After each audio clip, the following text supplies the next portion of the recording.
Boa noite a todos. Boa noite. Com alegria que a gente está aqui hoje para fazer um estudo do Evangelho de Jesus, né? Mais um aprendizado para nós. Eu estava pensando que, com esse tema, me lembrei de um teste que fizemos, um curso que fizemos, um treinamento na empresa que eu trabalhava, sobre comunicação, sobre palavras, o uso das palavras. E nesse treinamento, o instrutor, nós éramos 11 participantes, tudo da mesma função. E o instrutor, então, chamou um para fora da sala e falou para ele transmitir um recado para o seu colega de trabalho, como se fosse uma mudança de turno, né? Então, você vai falar para o seu colega assim, assim, assim. Ok? Entendido? Não, entendi, sim. Aí chamou o outro para fora, né? Mas agora você passa aquele recado para ele. E ele passou o recado, já não tão perfeito. E assim foi chamando até chegar ao 11º. Quando chegou no 11º, não tinha nada a ver com o primeiro recado. Nada, totalmente fora do contexto, né?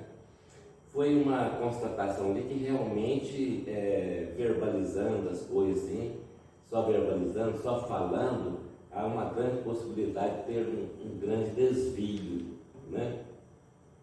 Então, pensando nesse treinamento que a gente fez, eu estava analisando aqui sobre o ensinamento de Jesus, né? Jesus também não deixou nada escrito. Então, os evangelhos de Jesus tiveram os evangelistas, que também foi escrito bem depois até da morte dos evangelistas. Pegaram o que eles deixaram por escrito, né? Então, nós vamos ver sobre algumas palavras de Jesus que deixam aí uma má interpretação. No Evangelho de Lucas, Jesus disse: se alguém vier a mim e não odiar a seu pai e sua mãe, sua mulher e seus filhos, seus irmãos e suas irmãs, e até mesmo sua própria vida, não pode ser meu discípulo. Estranho, não é? Estranho se Jesus mesmo falou isso aí, essa palavra odiar. Então, em cima disso, nós vamos estudar nesse momento, vamos passar aqui juntos. Também Lucas disse em seguida, né?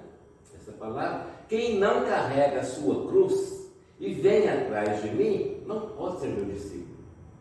Até aqui nessa frase a gente entende um pouco, né? Quem não carrega a sua cruz, quer dizer, quem não se conforma com a sua provação, com as suas dificuldades, com as suas aflições, não pode ser meu discípulo. Ou seja, eu estou ensinando, não é isso? Que o que nós passamos é um problema nosso mesmo de resolver. Nós que criamos mesmo. Assim vem a doutrina espírita também nos explicando. Lá no Evangelho de Mateus, também tem essa fala de Jesus: quem ama pai ou mãe mais que a mim, não é digno de mim. Quem ama filho ou filha mais que a mim, não é digno de mim.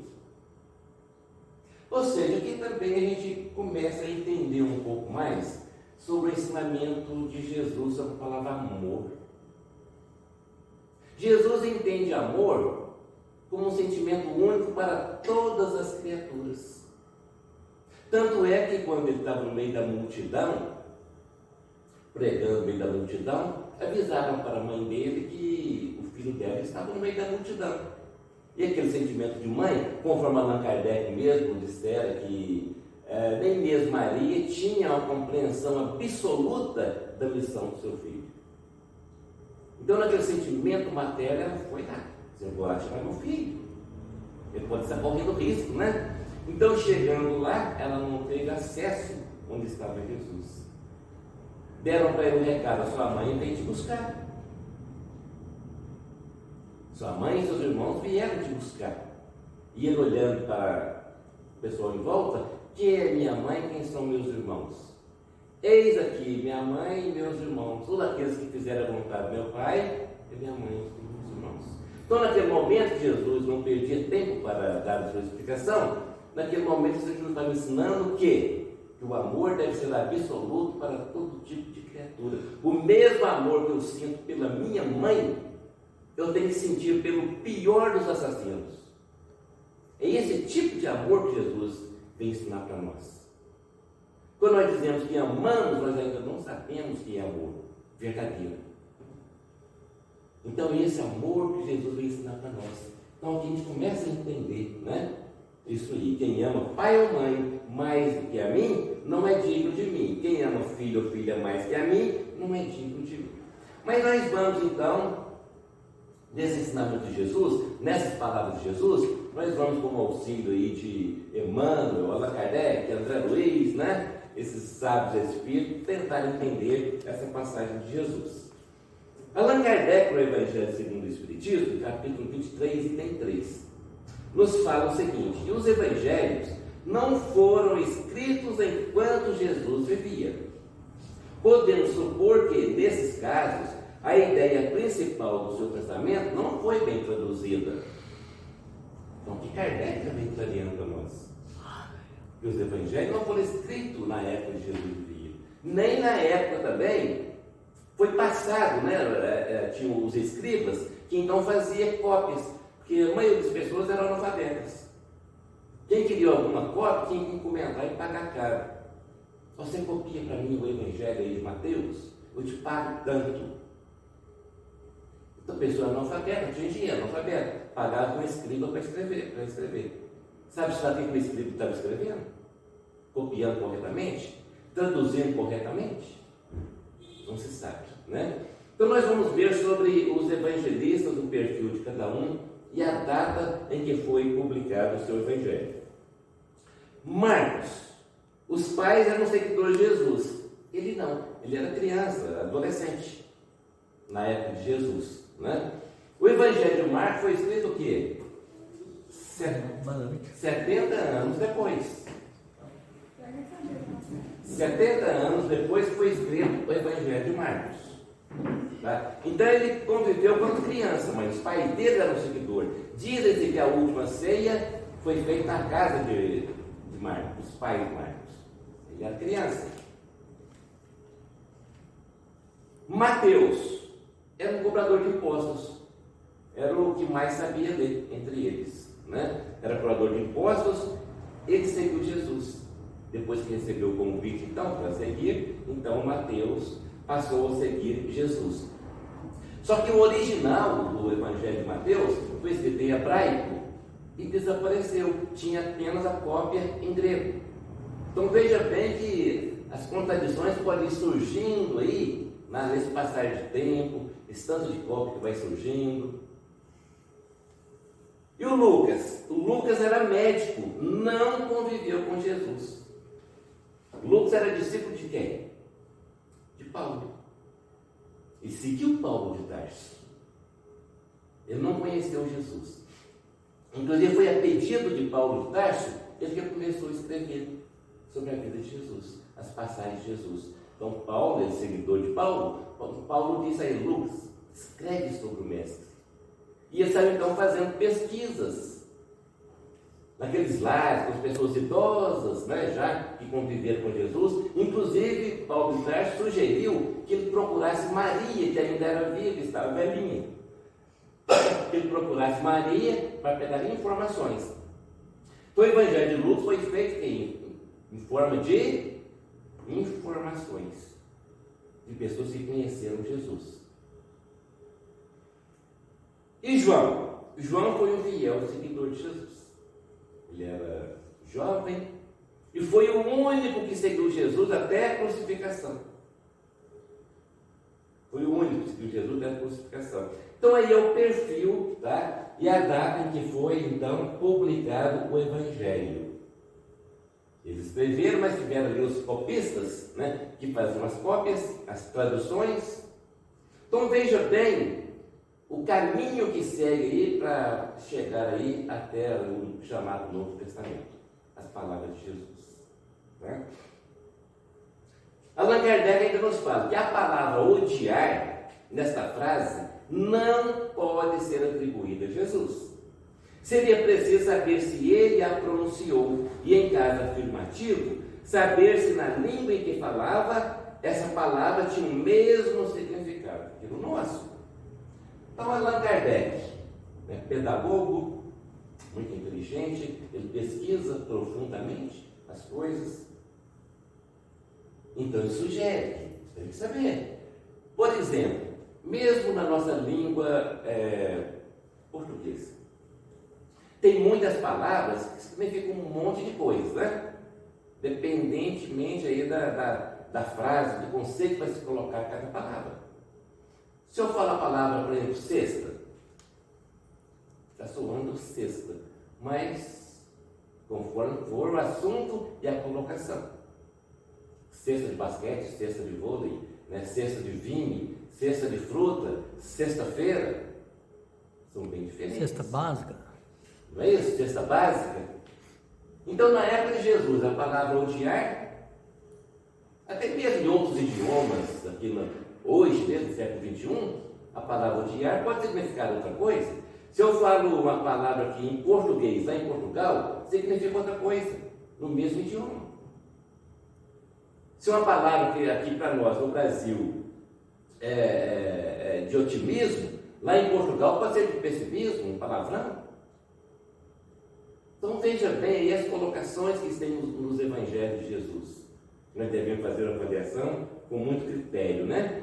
A língua hebraica era pobre e tinha muitas palavras em diversas significações. É preciso considerar os costumes e o caráter dos povos que influem na natureza particular das línguas. Então vem Allan Kardec, fazendo também para nós essa reflexão. Devemos analisar se realmente aquela palavra, se Jesus pronunciou a palavra odiar, se ele pronunciou, se era com o significado que nós entendemos aqui. Se foi com esse significado, então alguma coisa errada tem. Jesus não pronunciou essa palavra. Foi uma cópia erradamente, Mas aí nós vamos então passar para o Espírito André Luiz, também que vem já refrigerando a nossa mente com respeito a isso. Ele diz que tudo isso Jesus exemplificou e deixou bem claro em seus ensinamentos.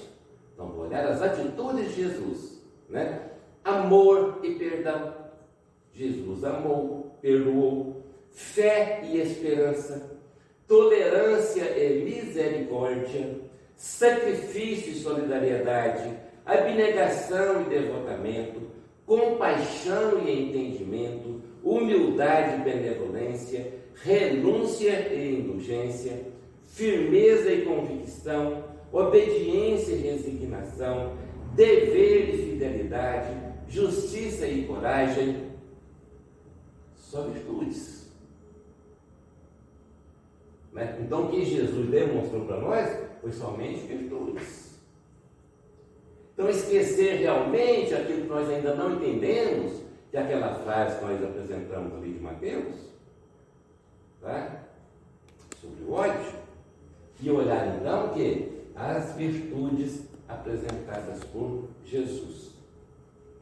André Luiz continua assim, portanto, aparentes contradições nos textos do Evangelho não têm maior significação, a não ser os oportunistas que usam uma ou outra imprecisão de linguagem para colocar em dúvida as lições evangélicas e assim fugir do compromisso com a própria consciência no esforço da renovação íntima.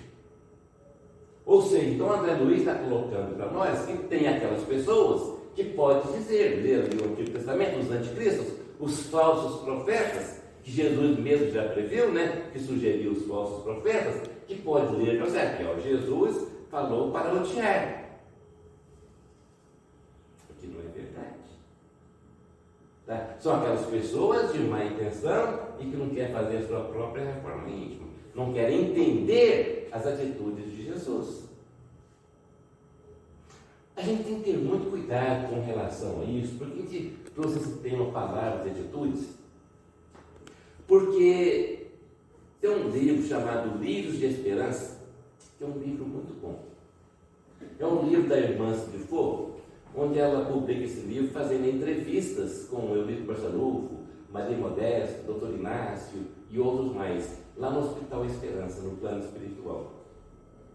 E numa dessas perguntas que ela faz para Maria Modesto Cravo, sobre o movimento espírita, ela diz o seguinte, que o planejamento das trevas não é mais de fechar casas espíritas. O planejamento das trevas é de desmoralizar a doutrina espírita. Desmoralizar a doutrina espírita. De que maneira? Através de falsos profetas. De pessoas que falam as coisas indevidas a respeito da doutrina espírita. Pessoas, eles podem utilizar também até de escritores de livros. Hoje na doutrina espírita tem uma grande quantidade de livros publicados. Eles podem intuir algum médio despreparados, tá certo? A escrever determinadas coisas que vai desmoralizar a doutrina.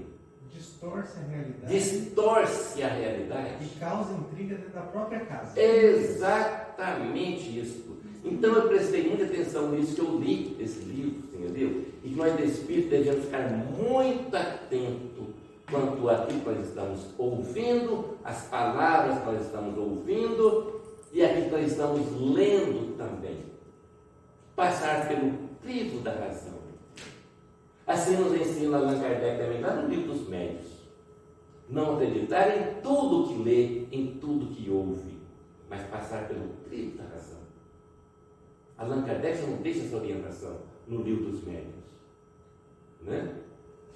Então é isso que André Luiz vem nos orientando também. Que tem essas pessoas de uma fé, espíritos de uma fé. Não é tanto de palavras que o Senhor necessita a fim de revelar-se entre os homens, embora as palavras sejam recursos imprescindíveis na extensão do reino de Deus. Vem o Espírito Emmanuel, no livro Seara dos Médios, também nos falando.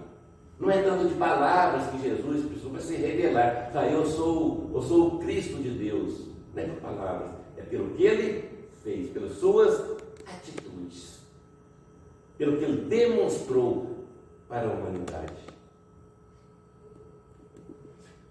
Lá no livro Consolador, do Espírito Emmanuel, pergunta 124.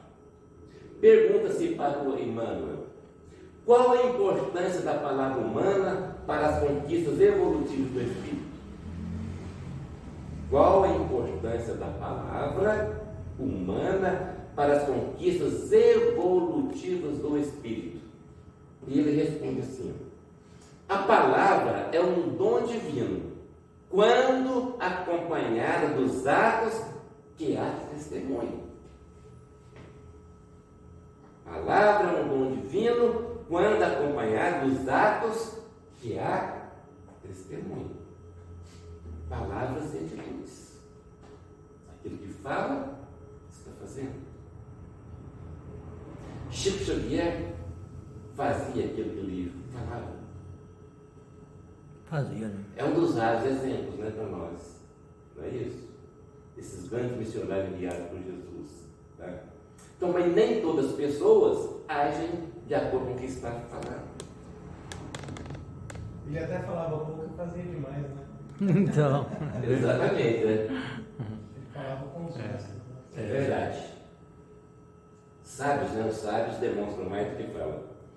E através de seus caracteres falados ou escritos, que o homem recebe um patrimônio de experiências sagradas.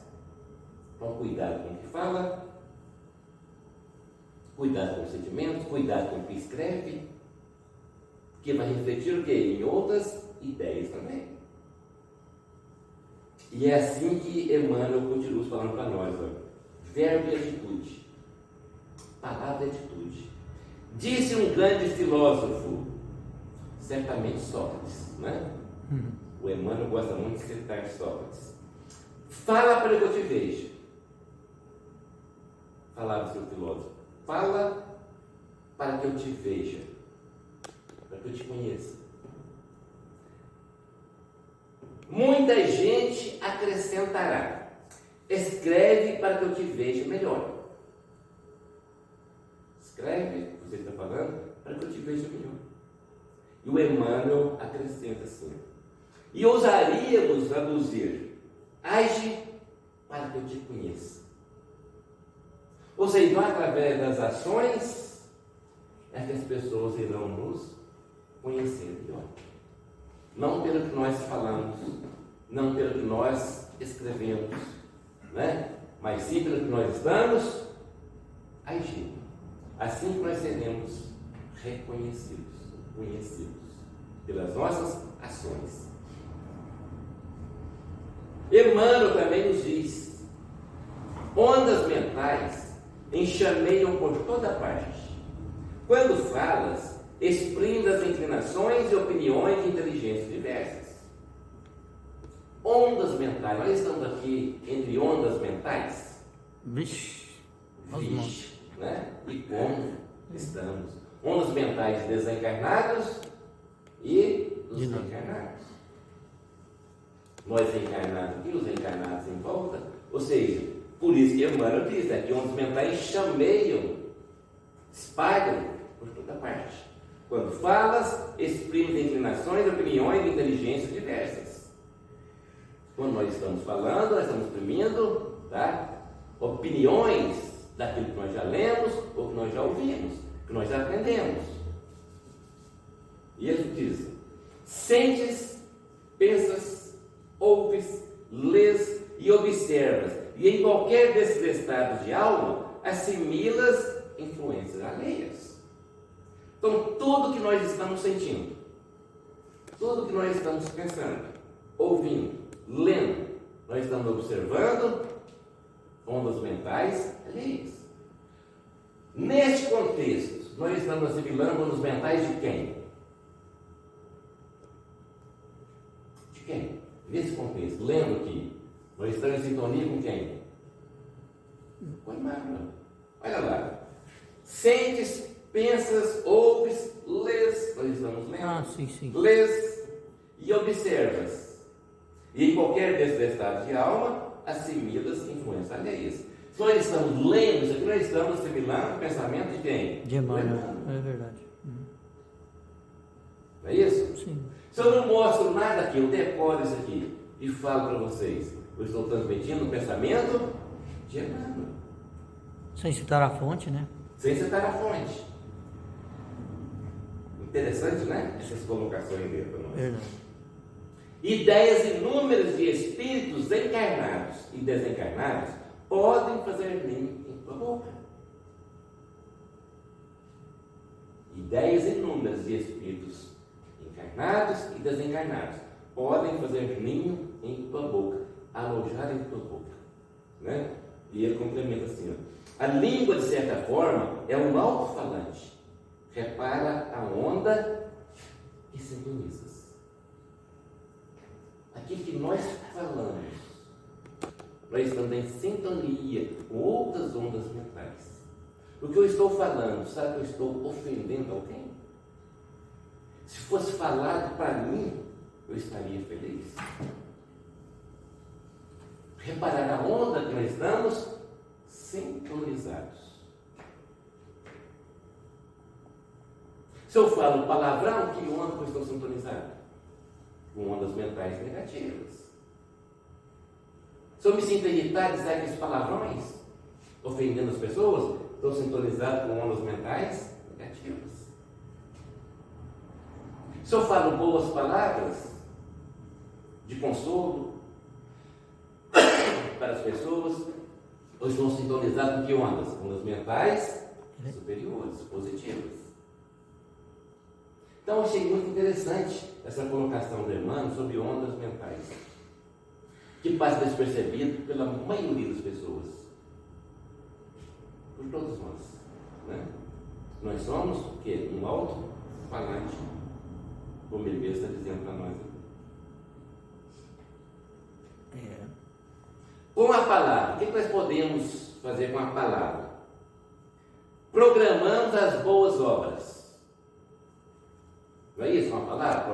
Programar as boas obras. As boas coisas que acontecem, né? Acendemos a esperança. As pessoas em aflição, descrente, desesperançosos, com a palavra, com a boa palavra, poderemos acender a esperança na pessoa. Fortalecemos a fé. Quantas pessoas que chegam na casa espírita sem esperança, sem fé, ou em outro culto religioso, e sai dali esperançoso, com fé pela palavra, né, do orador, ou espírita, ou católico, ou evangélico, com as palavras de consolo. Sustentamos a paz desse mundo conturbado nosso. Devemos ter muito assunto positivo para falar, para alimentar a paz. E a paz começa onde? A paz começa em nós. Se eu quero a paz no mundo, deve viver em paz. Mas com a palavra, também nós alimentamos o vício. Não é só virtude, mas também os vícios, com a palavra. Com a palavra nutrimos também a delinquência.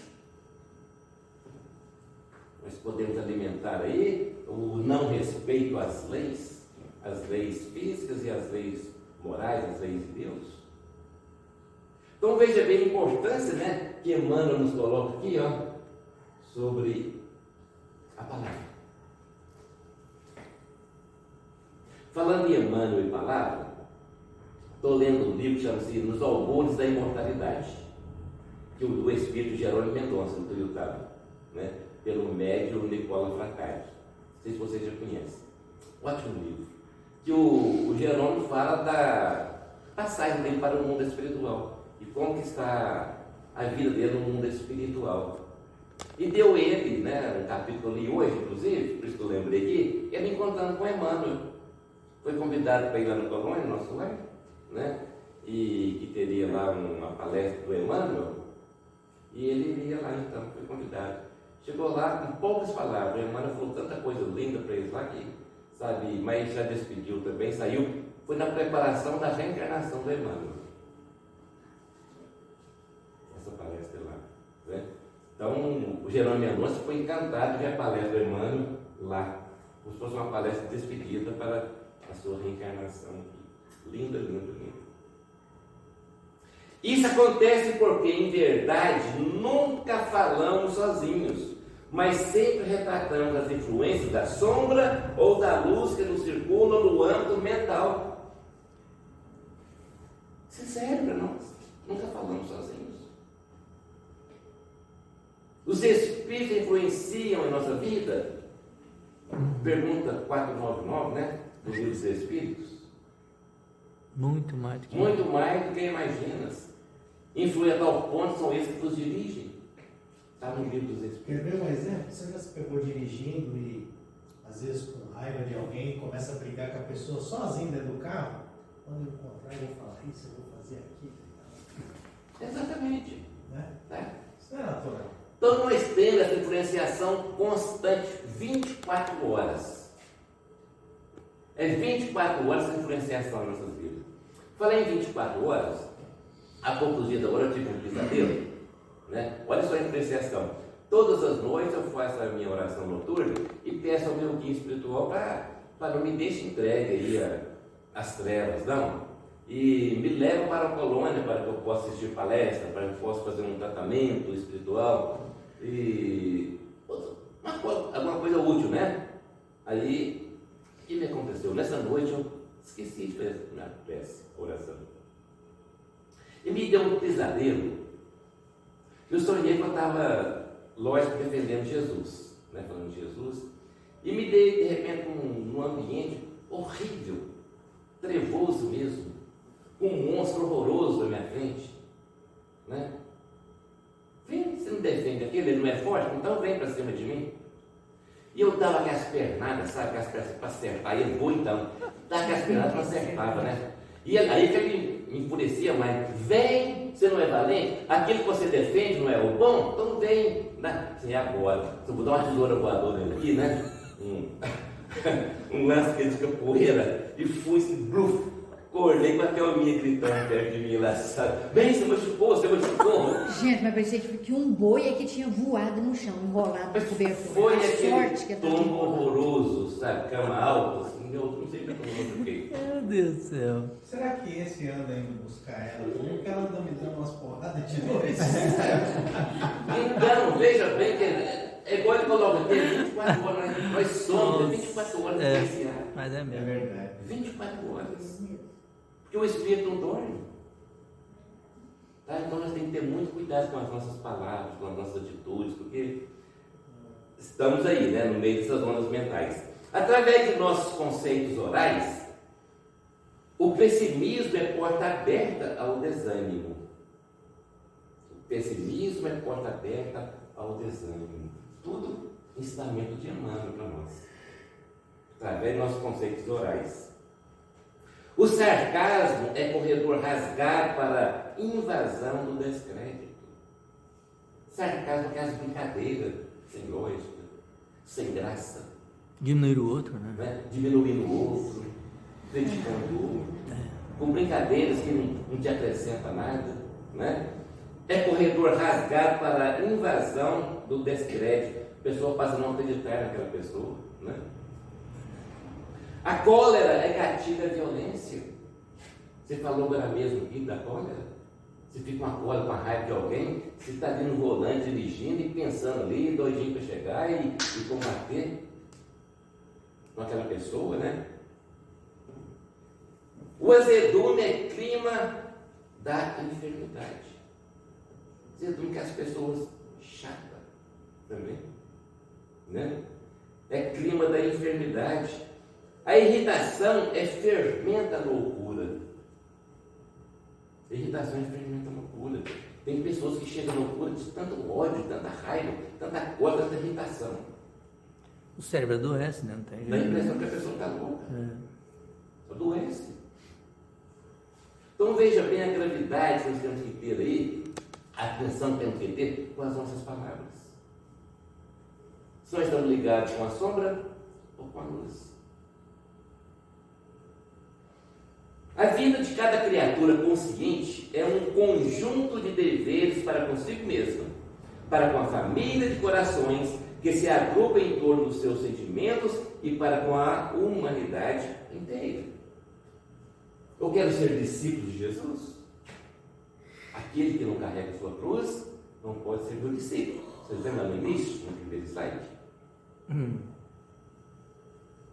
Então é buscar o quê? A convivência boa em sociedade. Onde começa a sociedade? No nosso lar, com os nossos familiares, dirigindo boas palavras. Né? O Emmanuel mesmo diz que o nosso lar é o cadinho para a purificação dos sentimentos. O que é cadinho? Cadinha de Moema, sabe o que é cadinho? Né? Já que tem uma arguição, vamos lá, né? Um instrumentozinho onde a gente derrete ali Aí. algo para você dar uma consistência, uma misturada. O cadinho, então, é onde a gente faz o burilamento, né, dos nossos. Olha o que o Emmanuel nos diz, né? Em outra obra dele, né? O nosso lar é o cadinho de purificação de sentimentos. Cadinho é aquele vasilhame, como o João disse aqui, para misturar ácido corrosivo mesmo, né? E ácido puro. Então, é um vasilhame ali bem resistente. Onde os oureiros também utilizam para derreter ouro, né? Pegar pedra de ouro, de prata e derrete. Então, é um material resistente. Olha a comparação que Emmanuel faz. Nosso lar é o cadinho de purificação de sentimentos. Então, ter muito cuidado com as palavras dentro de casa, né? Dentro do nosso lar. Imprescindível se faz eliminar as arestas do próprio temperamento, garantindo o equilíbrio que nos é particular, contribuir com eficiência em favor de quantos nos cercam o caminho.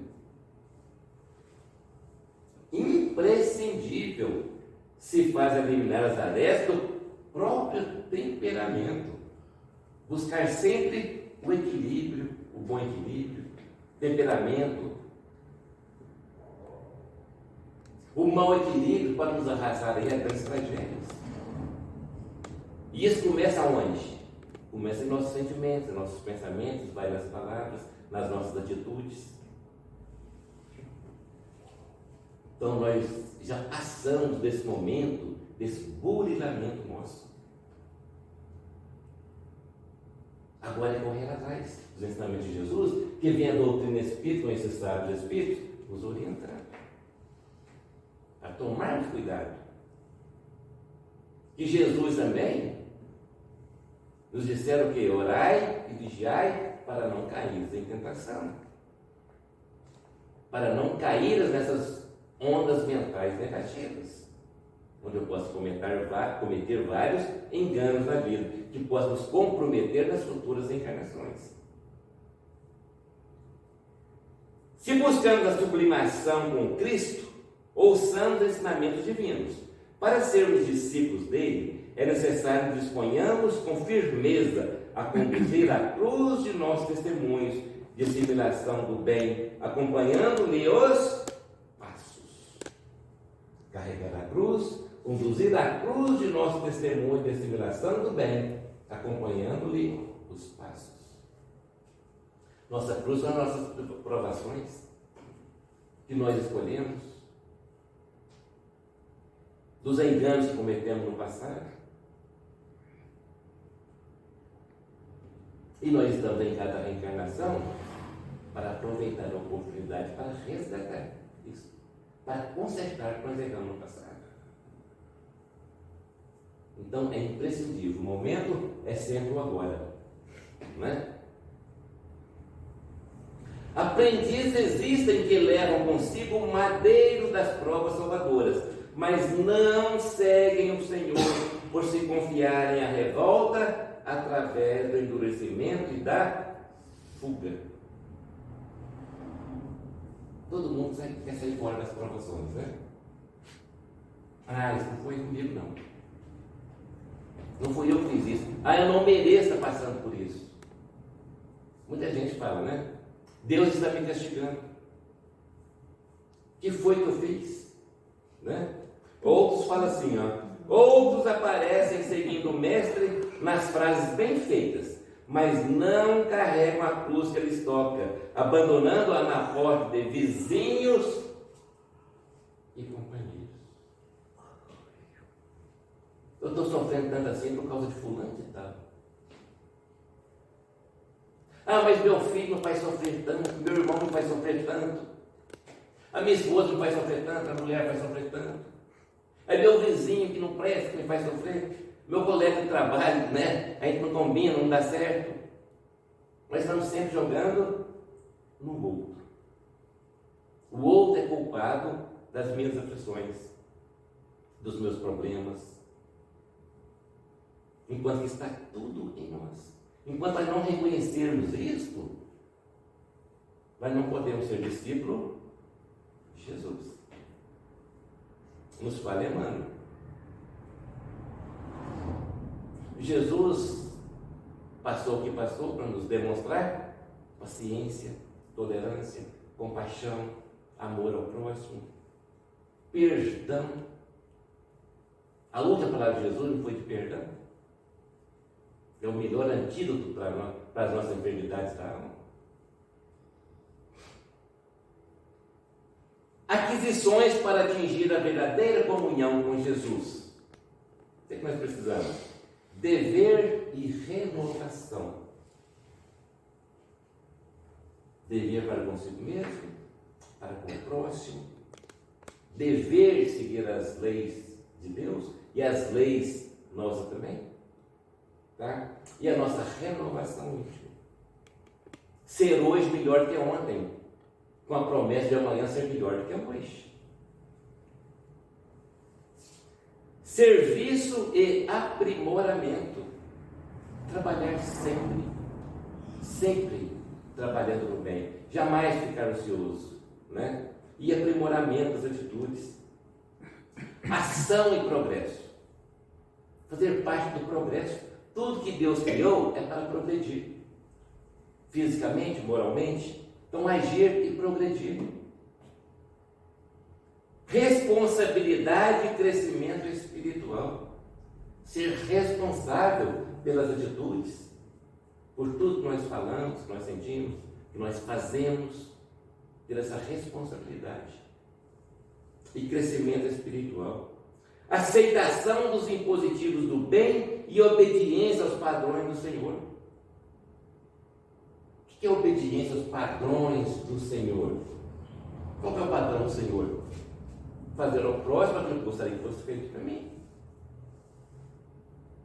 Falar do próximo aquilo que gostaria que falassem de mim. Esse é o padrão do Senhor. Para a nossa reflexão, chegando ao final, essa mensagem de Emmanuel. Esquece aquelas palavras que te incitam à inutilidade.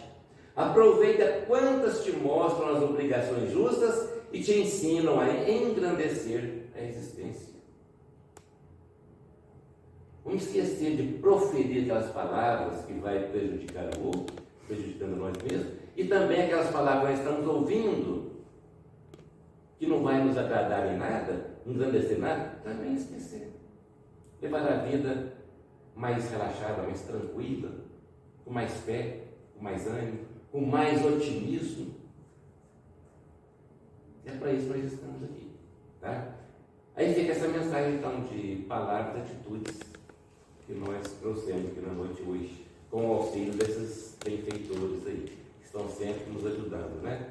Como Emmanuel, Gabriel, Allan Kardec, todos estamos aí. Muita paz, muito obrigado pela atenção de vocês. Que Jesus nos ampare.